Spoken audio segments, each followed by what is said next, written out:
Abu Bakar Bashir telah bebas dari masa tahanan di Lapas Kelas 2A Gunung Sindur, Bogor, Jawa Barat, Jumat pagi. Dan telah terhubung dengan peneliti senior Pusat Penelitian Kemasyarakatan dan Kebudayaan LIPI, Bapak Profesor Endang Turmudi. Selamat pagi, Pandang. Pagi, Mas Yuda. Ya, Pandang, terkait dengan pembebasan Abu Bakar Bashir pagi tadi. Kita bicara mengenai Bashir sendiri memang sosok yang kontroversial dan mendapatkan perhatian tidak hanya dari dalam negeri tapi juga dari mancanegara.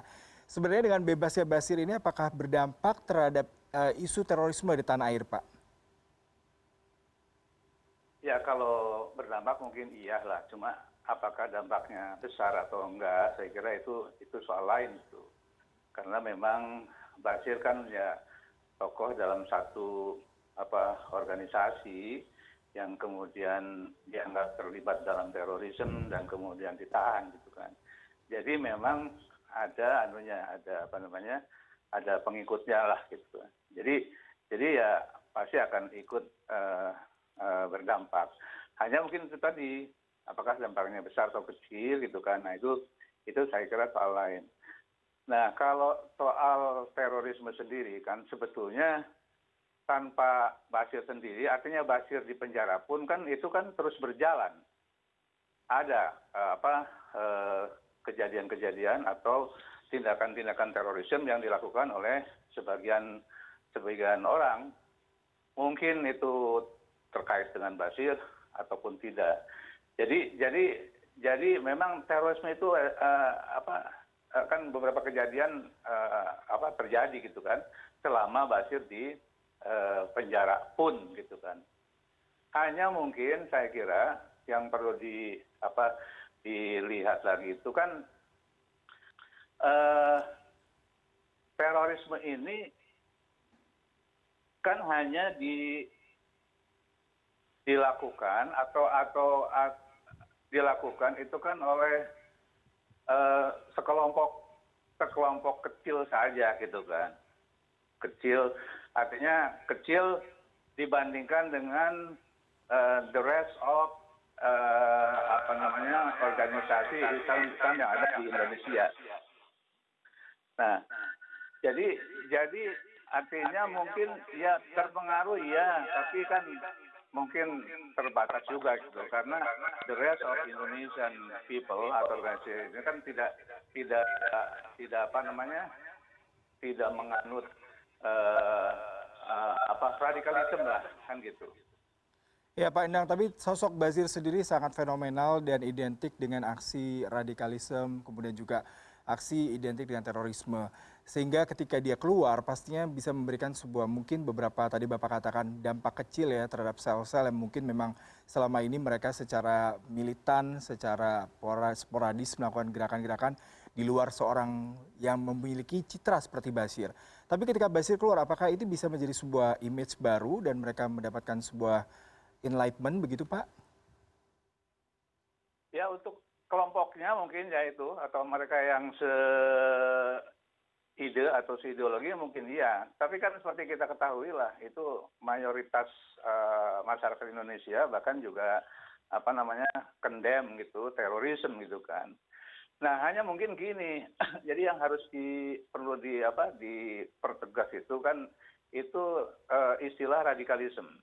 Radikalisme itu kan, radikalisme itu kalau di orang-orang barat atau pengamat barat itu biasanya kan mengidentikan dengan terorisme. Jadi kalau bicara radikalisme itu sebetulnya bicara terorisme. Padahal gitu kan sebetulnya radikalisme dengan terorisme itu agak berbeda gitu kan. Nah di Indonesia radikalisme itu sudah dipolitiking gitu kan. Jadi sekarang orang yang agak keras atau radikal gitu kan. Ada yang radikal gitu kan. Kan sebetulnya harus tegas. Jadi, radikalisme yang dimaksud dengan terorisme itu berbeda itu.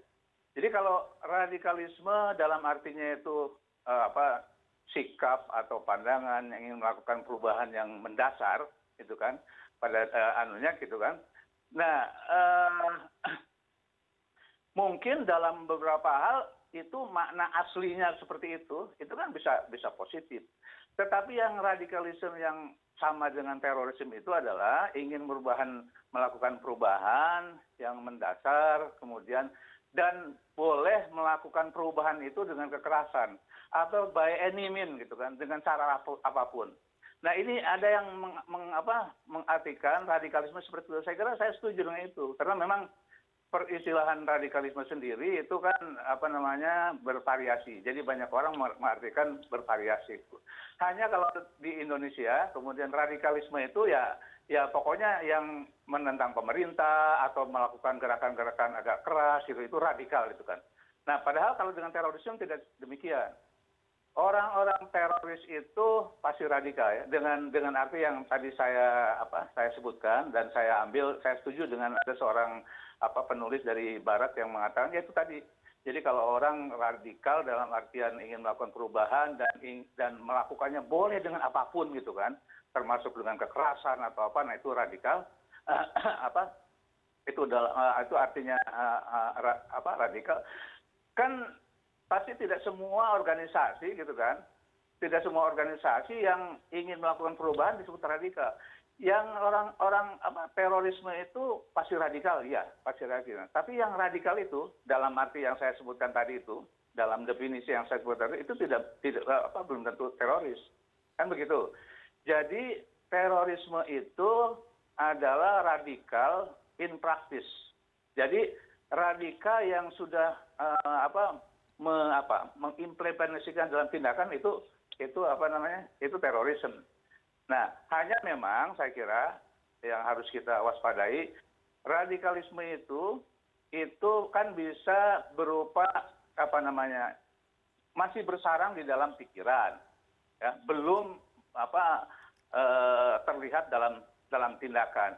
Nah, ini yang saya kira yang memang kalau kalau kita bicara radikalisme ini yang harus dikaji, diteliti ini kan susah kan meneliti melihat pikiran-pikiran orang radikal atau enggak. Ya kan begitu. Nah, yang sudah terlihat radikal itu ya teroris itu karena memang dia radikalisme yang dianutnya kemudian dipraktekkan dalam tindakan. Prof, kalau terkait dengan deradikalisasi yang akan dilakukan oleh semua para teroris, pelaku terorisme di Indonesia yang sudah bebas, apakah menurut Anda ini cukup efektif? Mengingat memang aksi terorisme masih terus terjadi nih, Prof. Ya, saya kira ini masalahnya ya. Memang ini kan bukan hal yang mudah.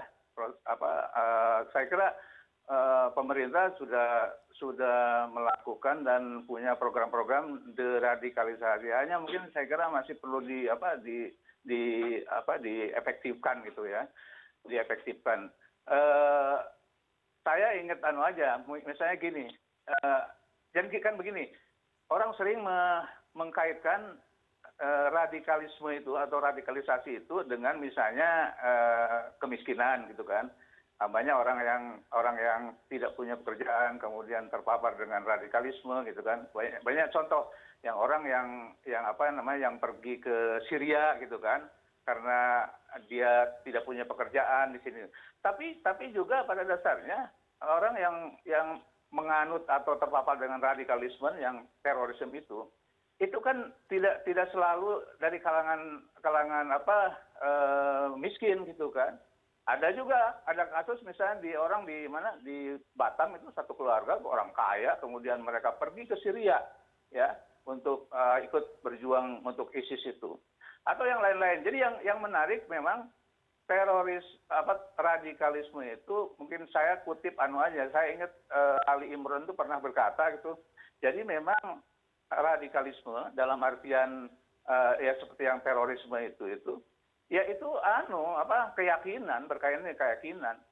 Dia paham tentang mungkin itu kan ada anjuran dari agama untuk begitu dan itu dipegang gitu. Nah, karena itu makanya bisa jadi ya radikalisme dalam arti itu bisa muncul di mana-mana dan tidak akan mati gitu kan.